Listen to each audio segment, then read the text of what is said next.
Hello, let's talk about how to make popovers. Links in the description for various things. Okay, first thing, temperature, 450. It's got to be preheated. It's got to be ready to rock. I'm not kidding around here. You got to grease your pan with butter. I use a popover pan. You can also use a muffin tin. Now, if the eggs are cold right out of the fridge, your popovers are not going to pop. So put them in a bowl of hot water. The hot water will become room temperature and then heat it up again. You want the eggs to be a little bit warmer than room temperature. The milk also can't be cold, but you don't want it to be hot. You just want it to be lukewarm. Butter. 3 tablespoons of butter are Wait a minute, I forgot something important. Round, round, round in your heart's What a song world. with a brand new sound. Yeah, 3 tablespoons of melted butter. And 3/4 of a teaspoon of salt, about which there's nothing to say. Flour, 180 grams of all-purpose flour.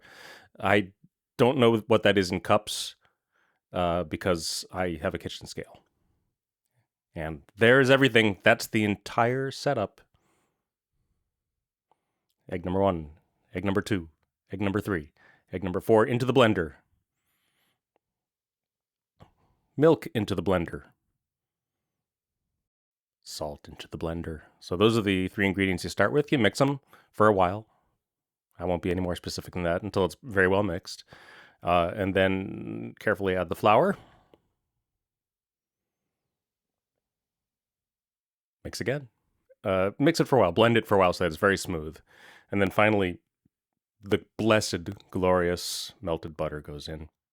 And you're going to want to blend it for a little while until it's nice and frothy. And then you pour, not all the way. You leave, 1 finger joint's worth of room at the top of each muffin tin or popover thing. In it goes at 450. That's the last time you're going to open your oven until they're done. Do not open your oven. Got to keep that heat in. 20 minutes at 450.